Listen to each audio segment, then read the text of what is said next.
یہ تمام توبہ کے جو معاملات ہیں کثرت سے توبہ کر لیں.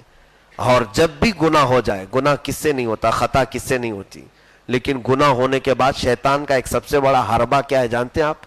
شیطان دماغ میں یہ بات ڈالتا ہے، ارے یار تیرے سے بہت ہو گیا ہے، اتنے پاپ اتنے گناہ کرنے کے بعد اب کیا تیرا ہوگا، مسجد میں جا کر کون سا اچھا کام ہو جائے گا، اتنا ہو ہی گیا ہے تو چھوڑو اسی میں رہنے دو. شیطان تمہیں جری بناتا ہے، نیڈر بناتا ہے، اسی راستے پر قائم رکھنا چاہتا ہے. میرے عزیزوں، چاہے تم سے کچھ بھی ہو جائے، 100 قتل ہونے کے بعد بھی اگر بندہ اللہ کی بارگاہ کی طرف چلتا ہے تو مولا اس کے لیے دروازے کھولتا ہے.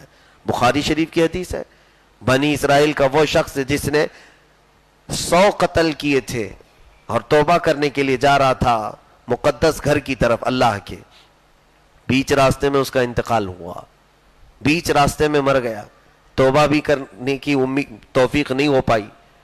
اس وقت بخاری شریف کی حدیث میں ہے کہ رحمت کے فرشتے اور عذاب کے فرشتے دونوں اٹھانے کے لیے آئے اس کو کہ یہ تو بڑا قاتل ہے، کتنوں کو تو اس نے قتل کیا ہے. دونوں میں جب تکرار ہوئی، رحمت کے فرشتے کہنے لگے نہیں یہ اچھے کام کے لیے نکلا تھا، بیت المقدس جا رہا تھا یا پھر خانہ کعبہ مقدس گھر کی طرف جا رہا تھا، توبہ کرنے جا رہا تھا، اسے چھوڑ دیا جائے. عذاب کے فرشتے کہنے لگے کہ نہیں یہ تو گنہگار ہے، پوری زندگی گناہوں میں گزارا ہے. جبرائیل امین فیصل کی حیثیت سے آئے، اللہ نے انہیں بھیجا کہ ان دونوں کے درمیان فیصلہ کرو.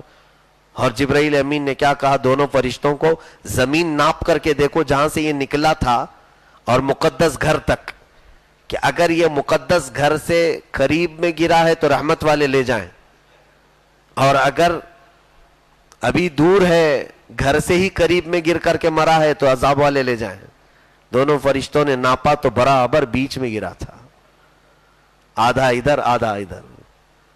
اب جبرائیل امین علیہ السلام بھی جو فیصل کی حیثیت سے آئے تھے وہ پیچھے ہٹ گئے. مولا اب تو فیصلہ فرما، اب تیرے حوالے ہے. رب تبارک و تعالیٰ نے فرمایا اے جبرائیل دیکھو مرا ہے گر کر کے تو منہ کس طرف کیا ہے؟ فرشتوں نے دیکھا اور کہا اللہ والوں کی ایک بستی قریب میں ہے، اس بستی کی طرف اس کا منہ ہے. مولا نے فرمایا رحمت والے لے جاؤ. رحمت حق بہانہ می جویت بہا نمی جویت، فارسی میں ہے اللہ کی رحمت معاف کرنے کے بہانے ڈھونڈتی ہے، وہ قیمت نہیں دیکھتی. میرے عزیزو، جب رب تبارک و تعالیٰ خود فرما رہا ہے میرا بندہ میری طرف آئے میں اس کی بخشش کے لیے تیار ہوں، تو یہاں پر بندہ بڑھنا نہیں چاہتا. یہ افسوس کا مقام